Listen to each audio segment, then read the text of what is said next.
بسم اللہ الرحمن الرحیم۔ آپ کا بہت بہت شکریہ، آپ سب لوگ یہاں پر تشریف لائیں۔ میں آپ کے سامنے اس وجہ سے حاضر ہوا ہوں کہ پچھلے 2-3 دن سے بہت زیادہ تمام دوستوں کے، صحافیوں کے ٹیلی فون آ رہے، کچھ ٹی وی پروگرامز کے بھی بہت سے بیپرز کے لیے فون آ رہے تھے، اور بہت سے دوست جنہیں میں جانتا ہوں ذاتی طور پہ بھی، وہ بار بار ٹیلی فون کر رہے تھے۔ اور یہ جو 2 عدالتی فیصلے آئے ہیں عمران خان صاحب اور ان کی اہلیہ کے متعلق، اس کے مطابق وہ سوالات پوچھ رہے تھے، تو میں نے سوچا کہ میں انفرادی طور پہ تو حاضر ہوں، جب بھی آپ کہیں گے میں آپ کے سامنے حاضر ہو جاؤں گا، لیکن آپ کے اتنے زیادہ سوالات تھے کہ کم از کم بار بار آپ پوچھ رہے تھے کہ آپ کا کیا پرسپیکٹیو ہے، تو میں نے سوچا کہ میں اپنا پرسپیکٹیو آپ کے سامنے اور آپ کے ذریعے عوام کے سامنے رکھ دیتا ہوں، تاکہ فیصلہ پھر آپ کر لیں۔ دیکھیے، پہلی بات تو یہ ہے کہ یہ فیصلہ پی ایم ایل این نے تو کیا نہیں ہے۔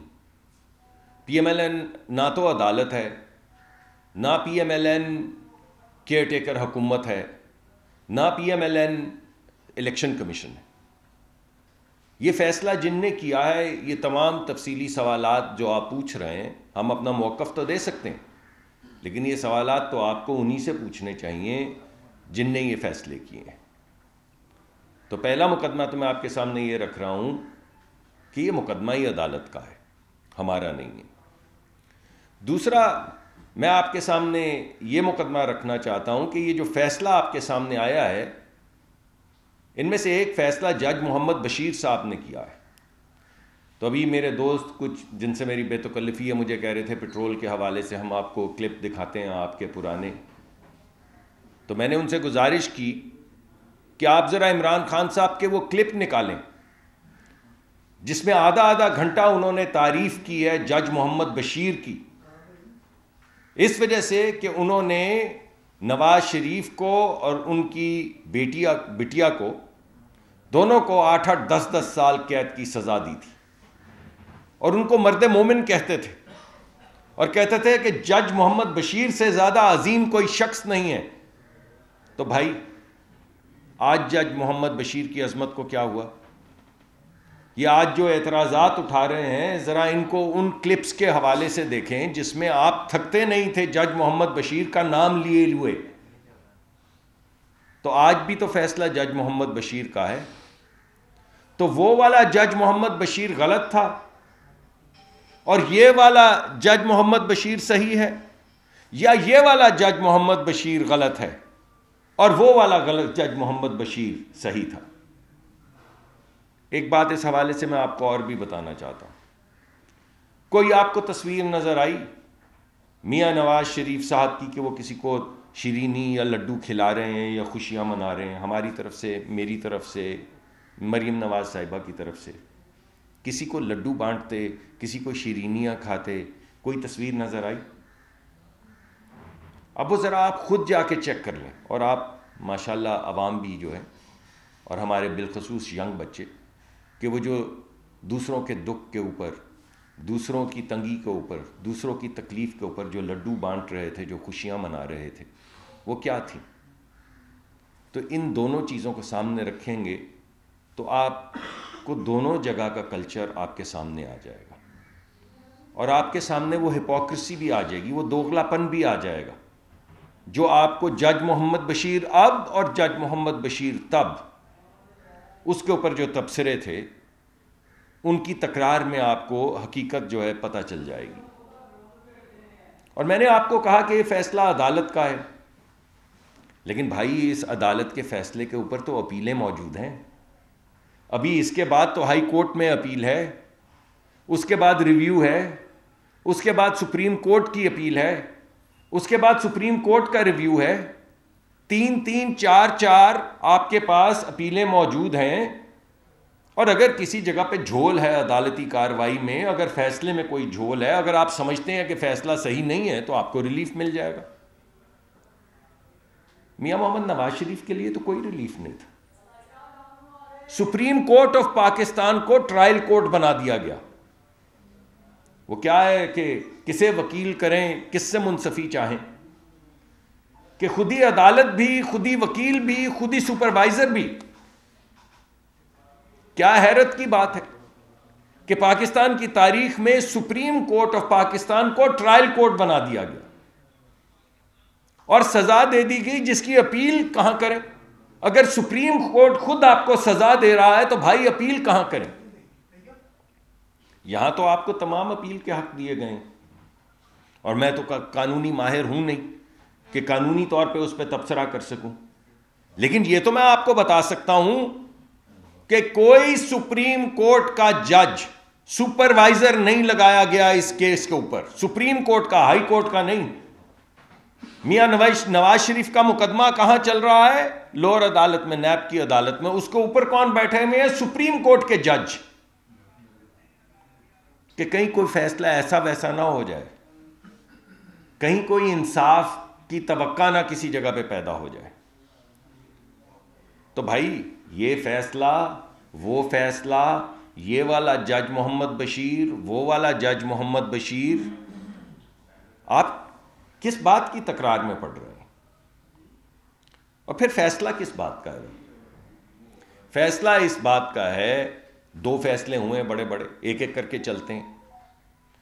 پہلا فیصلہ یہ ہے کہ آپ نے جو تحفے لیے وہ ڈکلیئر نہیں کیے، یعنی جو تحفہ آپ کو ملتا ہے، میں جب وزارت میں تھا تو ہم جاتے تھے باہر ٹورز پہ، تو ہمیں بھی، خیر ہماری تو کوئی اتنی حیثیت نہیں تھی، مگر حیثیت کے مطابق کوئی نہ کوئی کسی جگہ پہ تحفہ دے دیتا تھا۔ سب توشہ خانہ میں پڑے، سب جمع ہوئے ہوئے، ایک ایک چیز، کسی رومال، کوئی پلیٹ، جو چیز دی گئی توشہ خانہ میں جمع کروا دی گئی۔ وہ اس وجہ سے کہ مجھے میری ذاتی حیثیت میں تو کسی نے بھائی تحفے دینے ہوتے تو اس سے پہلے میں جب جاتا تھا تو مجھے تحفے دے دیتے نا، کہ وہ ڈاکٹر صاحب آپ تشریف لائے ہیں، ہمیں بڑی محبت ہے آپ سے، یہ تحفہ تو لیتے جائیں۔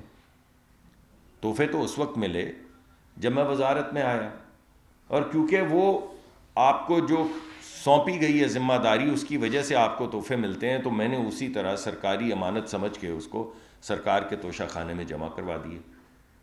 لیکن یہ کیا بات ہوئی کہ آپ نے ڈکلیئر ہی نہیں کیے؟ چلیں آپ کو کچھ حق دیا گیا خریدنے کا، آپ خرید سکتے ہیں اگر آپ کے پاس حق ہے، لیکن آپ نے تو جمع ہی نہیں کروائے تحفے۔ اور جو جمع کروائے، اب میں وہ بڑی گھڑی کی چھوٹی چھوٹی چیزوں کی تو کیا بات، آپ کا قیمتی وقت ہے، ضائع نہیں کروں گا۔ جو جمع کروایا، جس کی مالیت 3 ارب اور 15 کروڑ روپے تھی، 3 ارب اور 15 کروڑ روپے کی مالیت کے جو ہیرے جواہرات والے وہ جو گھڑی اور دیگر چیزیں جمع کروائی گئیں، ان کو اپنے ہی بیوروکریٹس کے ذریعے، ایک طریقہ کار ہے، ایک کمیٹی بنتی ہے، وہ باہر سے جا کے اسیسمنٹ کرواتی ہے، اپنے ہی بیوروکریٹس کے ذریعے 2 کروڑ روپے کا ڈکلیئر کر کے 90 لاکھ میں خرید لیا۔ اس سے زیادہ بہتر کاروبار کیا ہوگا؟ یعنی وزیر اعظم کو ہم تو اکثر ایک دوسرے کو مذاق میں کہتے ہیں کہ پتہ نہیں 1.5-2 لاکھ روپے تنخواہ ہوتی ہے وزیر کی، اور کوئی 1.5-2 لاکھ 2.5 لاکھ تنخواہ ہوتی ہے وزیر اعظم کی، تو وہ بھی کرتا ہوگا گزارا جیسے تیسے کر کے، لیکن 5 ہو گئی، اب وزیر اعظم کی 5 لاکھ ہو گئی ہے۔ لیکن آپ یہ سوچیں کہ یہ جو کاروائی ہے، 3 کروڑ 15 لاکھ روپے کی چیز، 3 ارب 15 کروڑ روپے کی چیز آپ کسی سے تحفے میں لیں، 3 ارب پتہ ہے کتنا ہوتا ہے؟ 100 کروڑ کا۔ 3 ارب 15 کروڑ روپے کی آپ زیورات لے کر ان کو ڈکلیئر کریں یہ 2 کروڑ کے ہیں، پھر 90 لاکھ میں خرید لیں، پھر 3 ارب یا 4 ارب میں بیچ دیں۔ ارے بھائی، اس سے زیادہ بڑا بھلا کاروبار کیا ہوگا؟ اور آدھے ڈکلیئر کریں، آدھے ڈکلیئر بھی نہ کریں اور جتنے مرضی میں بیچ دیں۔ یہ ہے وہ معاملہ جس کے اندر نان ڈکلیئریشن ہے، جس کے اندر مس ریپریزنٹیشن ہے، جس کے اندر انڈر انوائسنگ ہے، جس کے اندر کسی حد تک سمگلنگ اور منی لانڈرنگ ہے، کہ یہاں سے پرائیویٹ جہاز میں بیٹھے، وہاں اترے، وہاں جا کے پیسے اکٹھے کیے، یہاں لے آئے، یہاں کہیں وہ کہا کرتے تھے کہ جناب چوری نہیں کی تھی تو تلاشی دے دے ہونا، تو پھر دے نہیں تھی نا۔ یہ جو 9 وکیل بدلے، میاں نواز شریف نے کسی کیس میں 9 وکیل بدلے، ایک کیس میں غالباً 9 وکیل بدلے، ایک میں 10 وکیل بدلے۔ میاں نواز شریف کے تو وہی 2 وکیل تھے، وہی چلتے رہے، انہی نے مقدمہ لڑا ہے، روز پیشی ہوتی تھی، روز جاتے تھے، روز آپ کے سامنے آتے تھے. تو یہاں پہ 1.5 1 سال، 6 مہینے، 8 مہینے، 9 وکیل، 10 وکیل بدلے جا رہے. تو یہ کیا ہو رہا ہے بھائی؟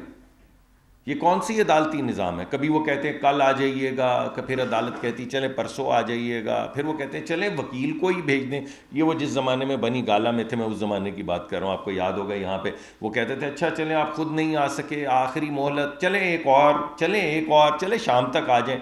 ارے نہیں آئے، چلے وکیل ہی بھیج دیں. بھائی صاحب نے وکیل بھی نہیں بھیجے، پھر 9 وکیل بدل دیے. اب اس کا آپ موازنہ کریں. یہ ایک میں آپ کو کیس ایک صرف تحفے کے متعلق بتا رہا ہوں. 3 ارب 15 کروڑ کا تحفہ، 2 کروڑ کا ڈکلیئر کر کے 90 لاکھ کا خریدا، 3-4 ارب کا جتنے کا بھی بیچ ڈالا. پرائیویٹ جہازوں میں جواہرات باہر گئے بغیر ڈکلیریشن کے، انہی جہازوں میں پیسے آئے. وہ کیش کہاں آیا، وہ کیش کہاں جمع ہوا، اس کی کیا ٹریل ہے، یہ تمام معاملات آپ کے سارے. اب اس کا موازنہ کیجئے کہ سزا دی جا رہی ہے اس بات پہ کہ آپ اپنے بیٹے کی کمپنی میں ڈائریکٹر تھے. ہر باپ کو مان ہوتا ہے اپنے بیٹے کا. آپ کے بھی اگر بچے اللہ کامیاب کریں، اور بہت سوں کے بچوں کو اللہ نے بہت ترقی دی ہے، وہ جب کامیاب ہوں اور آپ کو بولیں کہ آپ میری کمپنی میں آ کے بیٹھ جائیں، تو آپ ان سے تنخواہ لیں گے بھائی. اور ایک شخص کو ساری زندگی کے لیے نااہل کر دیا جائے، وزیر اعظم کو، 3 ٹائمز پرائم منسٹر کو، میاں محمد نواز شریف کو، اس بات پہ کہ آپ کے بیٹے کی کمپنی ہے، آپ اعزازی طور پہ اس کے بورڈ کے چیئرمین بنے. آپ تنخواہ لے سکتے تھے لیکن آپ نے نہیں لی. تنخواہ لے سکتے تھے، آپ نے نہیں لی، اس لیے ساری زندگی کے لیے آپ ختم، سیاست ختم، اور آپ مجرم، نہ صادق نہ امین. ذرا اس کیس کا موازنہ کیجئے یہ 3 ارب والے کیس سے، تو آپ پہ تمام حقیقت جو ہے وہ سامنے آ جائے گی. یا دوسرے کیس کو لے لیجئے، چھوڑ دیجئے اس کو، اسمگلنگ کو بھی چھوڑ دیجئے، منی لانڈرنگ کو بھی چھوڑ دیجئے، مس ڈکلیریشن کو بھی چھوڑ دیجئے، انڈر انوائسنگ کو بھی چھوڑ دیجئے، سب چیزوں کو چھوڑ دیں.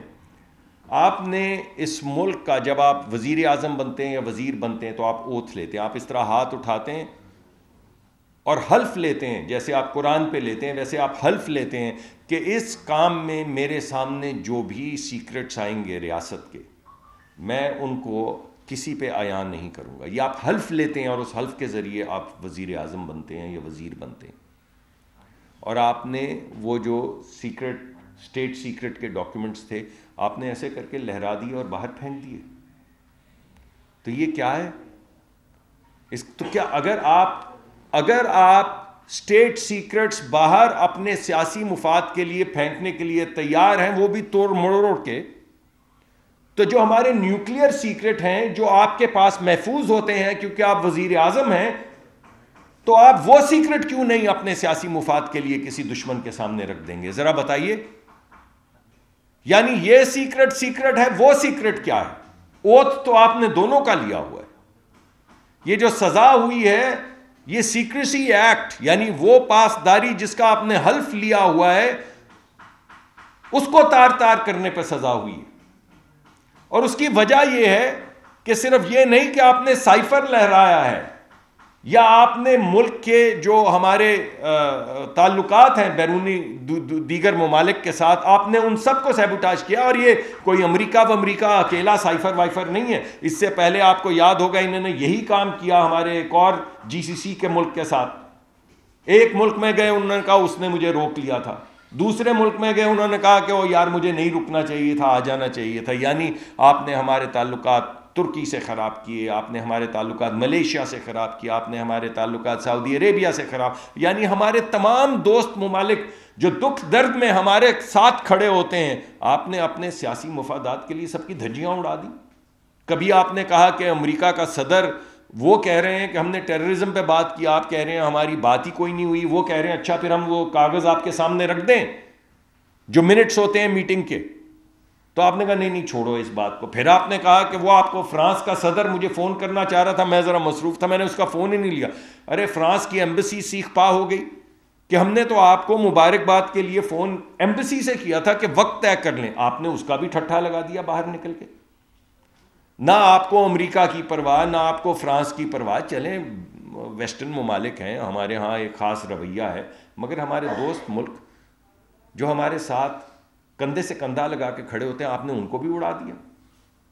تو یہ جو سزا دی گئی وہ اس بات پہ دی گئی کہ آپ نے حلف لیا ہے اگر یہ اسٹیٹ سیکرٹ آپ کے پاس محفوظ نہیں تو وہ نیوکلیئر کا اسٹیٹ سیکرٹ کیسے آپ کے پاس محفوظ ہے بھائی. اب اس سزا کا موازنہ دوسری سزا سے کر لیجئے جو مریم نواز صاحبہ کو دی گئی تھی، کہ ایک ڈیڈ تھی، ایک کاغذ تھا جو بہن اور بھائی نے لکھا، اس کے اندر ایک فونٹ استعمال ہوا جو موجود تھا، یعنی جس کو یہ عدالت میں لے کر آئے ایکسپرٹ کو، اس نے بھی کہا کہ فونٹ موجود تھا، فونٹ بیٹا ٹیسٹنگ میں تھا، لاکھوں لوگ اس کو استعمال کر رہے تھے، لیکن مائکروسافٹ کا جو پیکج ہے اس کا بھی وہ حصہ نہیں بنا تھا. تو آپ نے کہا کہ بھائی موجود تھا لیکن مائکروسافٹ میں تو نہیں تھا، اور اگر ڈاؤن لوڈ کر کے وکیل نے استعمال کیا، مریم صاحبہ نے نہیں کیا، وکیل نے استعمال کیا، 8-9 سال سزا. یہاں اسٹیٹ سیکرٹ، وہاں فونٹ وکیل نے ڈاؤن لوڈ کیا، 8 سال سزا. یہاں بیٹے سے نہ تنخواہ لینے پہ سزا، اور یہاں پہ 3 ارب اور 15 کروڑ روپے کو 90 لاکھ میں خرید کے پھر 3-4 ارب میں بیچنے کا اور منی لانڈرنگ کرنے کا، مس ریپرزنٹیشن کرنے کا مقدمہ. تو بھائی کوئی تو انصاف ہونا چاہیے کسی جگہ.